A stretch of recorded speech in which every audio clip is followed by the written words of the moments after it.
All right, great. Thanks very much for the opportunity to speak. I'm going to talk today about deglacial ocean dynamics, trying to infer them from the spatial pattern of glacial to modern C13 change. This is work with Carly Peterson and Lisiecki at UC Santa Barbara, and also Howie Spero and the Keck Caves visualization team at UC Davis. Carbon-13 is a good marker of the different forms of carbon in the Earth system. For example, atmospheric CO2 has values of something like -7 or -8 per mil. Terrestrial carbon has values that are even more depleted, -10 to -30 per mil. And the ocean, by contrast, and essentially by definition, has values of about 0 per mil. So under assumptions about the conservation of total carbon and carbon-13 in the system, marine records can be used to back out the marine terrestrial partitioning of carbon. And this goes all the way back to, say, Shackleton in 1977. Okay, how does this work exactly? So with the retreat of the great ice sheets during the end of the last ice age, we have the growth of land vegetation and carbon being locked up on land. Pollen records, 2 of them are circled in the oval up at the top, have estimated that the amount of carbon that has been added on land is between something like 900 and 1,500 gigatons. Now, if there is more carbon on land and in the atmosphere, and that carbon has relatively low C13, then the carbon that remains in the ocean must have higher C13 by this conservation. So we can also try to attack this problem from the marine side. And what I've shown on many of these other estimates on here are actually whole ocean average change in C13 as inferred by benthic foraminifera. And those different estimates are coming to quite a different conclusion than the land-based estimates have. And in fact, a bunch of them now are starting to peg or at least converge on values of about 0.3 to 0.4 per mil change from the last glacial maximum up to the modern day, or at least up into the late Holocene. So kind of at zero order here, we have an apparent inconsistency between the land-based estimates of what's gone on with the carbon cycle versus the marine-based estimates. Okay, so the outline of the talk, I've already given you the introduction of the science problem.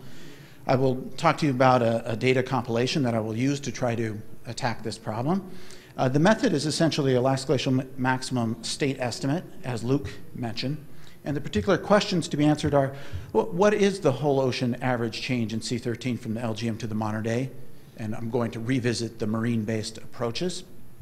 Not only that, but I'd like to give you an idea of what the spatial pattern of the C13 change was, so we can try to infer some kind of dynamical mechanisms. Secondarily, I will ask if a large 0.6 per mil C13 change is ruled out by the observations. So I'm using notation here, delta mg, meaning the change in modern minus glacial. Finally, I'll have one slide on a little bit of extra interpretation of the results and a summary. Okay, the particular data compilation is one that was presented last year at AGU by Carly Peterson, and it's been published in Peterson et al. 2014. It's 487 core sites of SIB C13 records, which gives us an unprecedented spatial coverage of the global ocean. There are 133 time series in there and 354 time slices. I will restrict my analysis here to time slices from the last glacial maximum. More information is in Stern and Lisiecki, GRL. And I should mention that as these compilations come online, the original contributors of the data, that information starts to become lost, but I would like to acknowledge how hard it was for all of this data to be retrieved. These are all benthic records. Okay, a little bit more information about the data here. If you simply make a histogram of the C13 change by taking individual cores and looking at the core top or the late Holocene values minus the glacial values, what you come out with is a histogram in the upper left that has a mean shift of 0.39 per mil, so not all that different than what the marine-based records are converging to. A little bit more information is available if you look at the bottom right, and this is a 2D histogram or census plot of how those changes in C13 have varied with depth. And you see a clear pattern here that the greatest C13 changes happened at depth or near the bottom of the ocean. And that particular linear dependence was used by Peterson et al. To come up with one of the recent estimates, and they got 0.34 per mil. So again, between 0.3 and 0.4. If you notice the histograms up in the upper 500 meters and the bottom 500 there, between 4.5 and 5 kilometers, there are fewer data points there, and it points to the undersampled nature of the problem, both at the surface, the bottom, and from the spatial map, you remember that basically the Atlantic was well sampled, but nowhere else in the ocean, or at least not as well. Okay, so the method here, what's new? So what we're doing is we're taking this paleo data compilation over 450 points. I'm using both the C13 and O18 from that, although I will only talk to you about the C13 results today. And what I've done is I've required a steady state circulation field that satisfies basic kinematic and dynamical principles to fit the data. So I've used essentially similar to what Francois Primo showed you before. It's a data assimilation or state estimation technique where I'm seeking out basically the circulation and the surface boundary conditions that will then lead to a 3D global field that fits the data within its uncertainty. So some of the good things about that are that it's an equilibrated state of ocean properties. It's on a regular 3D global grid. You can do any sorts of diagnostics on that, such as making mass-weighted global averages. The equations on here are the full extent of the model. So this is very simple. It's basically saying, we could start off with phosphate here. It's saying that the divergence of phosphate in any model grid cell must be balanced by a source of remineralized phosphate. And then for C13, it's modeled in an analogous way, where I'm using a constant stoichiometric ratio to say that the divergence of C13 everywhere is related to this same, in this case, a sink of the remineralized material. A couple of assumptions are in here. One, that I can model the ratio of C13 to C12 as without modeling C13 and C12 independently, so that I can just model a ratio. And that will incur errors as I go away from data points. Okay, finally, to try to make this clear, the things that I'm solving for are the flow field itself. I have to solve for the surface boundary conditions for C13, phosphate, and so on. And I also have to solve for the remineralization. So like Francois' problem, there's not 1 million unknowns, but something like 250,000. Okay, great. Here's what comes out of it. So this is a Last Glacial Maximum state estimate. I'll show a number of plots that have the same general form, where I have a latitude depth plot, and we're going from Antarctica on the left-hand side up towards the northern hemisphere on the right, and I'll always plot an Atlantic zonal average on the top and a Pacific zonal average on the bottom. The top here, you can see two things. One in the background is the state estimate itself, so 3D gridded field in the background colors. You can also see the observations on there in the colored squares, and you can get an idea of how well the state estimate is fitting the data based on how well the colors match up. It turns out that the standard deviation of the misfit between the two is about 0.17 per mil, so within the expected error that you would get from measurement and representativity and so on. The basic picture that comes out of the Atlantic one here is one that you've seen before in Curry and Opo's 2005 work, where there's this strong mid-depth C13 vertical gradient. In the Pacific Ocean, it's also reminiscent of what's been described before, Matsumoto et al. And Erguera et al., that the minimum C13 waters in the deep North Pacific Ocean seem to be deeper during glacial times than the modern day. Okay, a new look at things here is if I actually plot the C13 change along these same zonal sections. And maybe the zero order thing to say here is that a coherent pattern emerges, that we have basically that the biggest C13 changes are in the Southern Ocean and in the deep ocean, that the change in C13 is not of one sign everywhere, that there's actually a zero contour in both the Atlantic and Pacific, and that in the upper reaches of the ocean, there are places that C13 decreased over time. If you do this, you can then go through grid point by grid point. It contains an Arctic, it contains all of the ocean basins.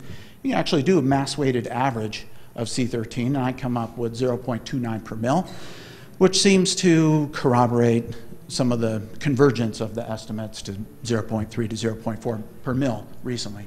The uncertainty of that I'll discuss in just a bit. But there is a concern here. This LGM state estimate, it used O18 data, cadmium calcium data, but in the absence of such data, the way I'm able to fill in the gaps is essentially by using the modern day spatial patterns as a template. So it brings up the risk that this C13 change is biased low because somehow there's some remnant or some little bit of the modern day constraints that are dragging it back down towards zero. So in order to answer that question and also to look at the uncertainty of my estimate, let's go on to the next slide here. What I've done is I've posed a second LGM state estimate. And what I've done is exactly the same thing, except I've added one constraint to the state estimation problem, and that is try to fit all the data with a steady state circulation, but while making the C13 change 0.6 per mil, something much more consistent with what the land-based estimates might have told us. Okay, and here's what comes out. Actually, the result is I am able to do that. So I get something very close to 0.6 per mil for the whole ocean C13 change. The observations are still fit just as well. And here are the maps that come out for the Atlantic and Pacific C13 spatial pattern of change. A few things are different. One is that the Southern Ocean, it has an even bigger C13 change there.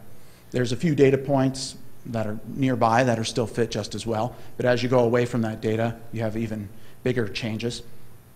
Another one is that Atlantic water, or maybe it's Indian water, that is then flowing around the Antarctic circumpolar current enters the Pacific, and it makes the C13 change much bigger there as well.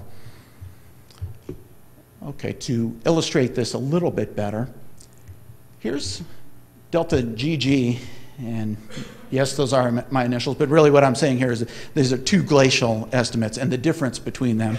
And this is giving us an idea of where the observations do not constrain the estimate very well. So in the Atlantic, those numbers are pretty small. There's a lot of data in the Atlantic. It's pretty well constrained. The Pacific, not so much. So the two major regions, one is the Southern Ocean inflow to the Pacific. The other one's the sea surface. So this is essentially nutrient cycling in the upper ocean. There aren't any big air-sea fractionation effects here on C13 that are causing that. So these are the regions that the benthic records, at least the benthic records alone, aren't constraining our whole ocean estimate. And we can quantify it here, and turns out that makes a big difference if you want to get the whole ocean average right. Now note, there has been recent work by Broker and McGee, for example, where they looked at planktonic C13 change, and it wasn't very big. We also know from Schmidt et al. That the atmospheric C13 change wasn't very big. So obviously that's something to be checked out next. Okay, so why were previous error bars on whole ocean C13 too small? One way to do it is just to say everything we've done so far is just a weighting function on each of the data points. Here are all the data points on here with the optimal weight as given by the state estimation method that should be used to get the proper global average. So places, if we have a color of 0 here, what I've plotted is the base 10 logarithm of the number of observations times the weight. So if we have 0, that means the weight that you should use is 1 over n, which reverts back to the sample, or the simple arithmetic mean. In the Pacific, not so many data points. You should upweight them by a factor of 10. A lot of the data points in the Atlantic, you should downweight by a factor of 1,000 because they are redundant. Now this exact weighting here depends quite sensitively on what the actual circulation is. And unfortunately, the circulation for the glacial times has a number of uncertainties in it. So this is the hidden source of uncertainty in my estimate. The reason why I can get two estimates that are 0.3 per mil different is because with different circulation patterns, actually you should have a different choice of averaging weights on the data, and it will give a rise to that big of a difference.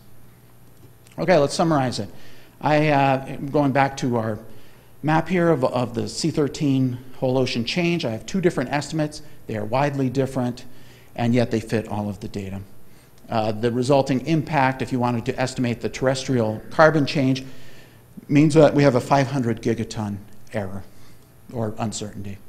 Okay, to summarize, I've taken a simple physical oceanography model, combined it with a glacial data set, and you can get coherent spatial maps and also attribute the changes in those maps to specific causes. Okay, if I try to estimate the whole ocean C13 change, though, I see that unless you can constrain the glacial circulation well, you can't constrain the whole ocean C13 well either. Okay, and finally, I think I've only used benthic records, a lot of other records out there. If we're going to get to the bottom of the problem, it seems like a promising avenue to incorporate atmospheric and surface C13 information. So thanks very much.